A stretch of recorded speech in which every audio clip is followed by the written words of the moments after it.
মাত্র এক সপ্তাহ আগেই বিশ্বের প্রভাবশালী ১০০ ব্যক্তির তালিকায় নাম লিখিয়েছিলেন তারেক রহমান।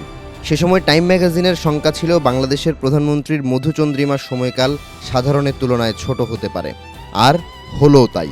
রাষ্ট্র পরিচালনার দায়িত্ব নেওয়ার পর মধুচন্দ্রিমার রেশ কাটতে না কাটতেই ত্রিমুখী চ্যালেঞ্জের মুখে সরকার। জ্বালানি সংকট ও লোডশেডিং, মব কালচার বা গণপিটুনির আতঙ্ক আর জুলাই সনদ বাস্তবায়ন নিয়ে বিরোধী দলের চাপ বিএনপিকে বেকায়দায় ফেলেছে। নতুন সরকারের ক্ষমতা নেয়ার মাত্র ১১ দিনের মধ্যেই শুরু হয় মধ্যপ্রাচ্য যুদ্ধ। হরমুজ প্রণালী বন্ধের কারণে জ্বালানি খাতে যে সংকট শুরু হয় তা কমার বদলে দিন দিন বেড়েছে। সরকারের ঊর্ধ্বতন কর্মকর্তাদের বিতর্কিত মন্তব্য তৈরি করছে তীব্র জনরোষ। ১৫% পর্যন্ত জ্বালানির দাম বাড়ায় জনগণের পকেটে টান পড়েছে। সরকারের কোষাগারও ফাঁকা, তাই টাকা ছাপিয়ে সরকারকে ঋণ দিচ্ছে বাংলাদেশ ব্যাংক। শুধু মার্চে এর পরিমাণ ছিল ২০,০০০ কোটি টাকা। ফলে মূল্যস্ফীতির ঝোড়ো হাওয়া শীঘ্রই থামার কোনো লক্ষণ দেখা যাচ্ছে না। দেশে নির্বাচনের পেছনে সর্বস্তরের মানুষের আগ্রহের অন্যতম কারণ ছিল মব সংস্কৃতিকে আস্থা করে পাঠানো।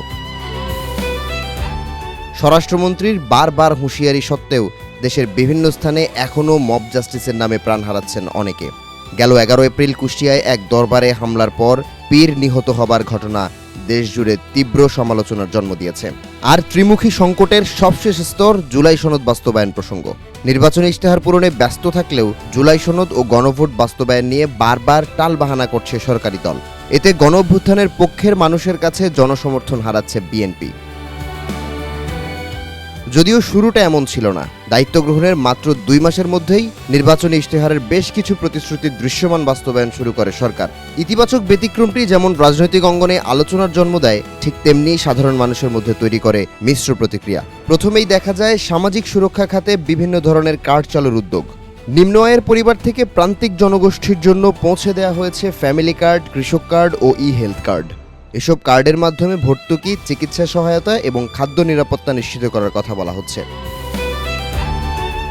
দ্বিতীয় বড় পদক্ষেপ হিসেবে সামনে এসেছে ক্ষুদ্র ও প্রান্তিক কৃষকদের ঋণ মওকুফ বা পূর্ণ তফসিলের উদ্যোগ। মাঠ পর্যায়ে এর প্রভাব এখনও পুরোপুরি দৃশ্যমান না হলেও নীতিগত সিদ্ধান্তটি কৃষকদের মধ্যে নতুন সরকারের প্রতি আস্থা বাড়িয়েছে কয়েক গুণ।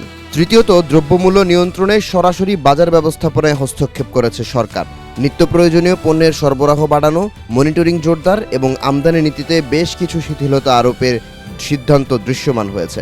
এছাড়াও প্রশাসনিক সংস্কার, দুর্নীতি দমনে কঠোর অবস্থান কিংবা সময়ানুবর্তিতা বাংলাদেশের রাজনীতিতে ইতিবাচক ধারা তৈরি করেছে।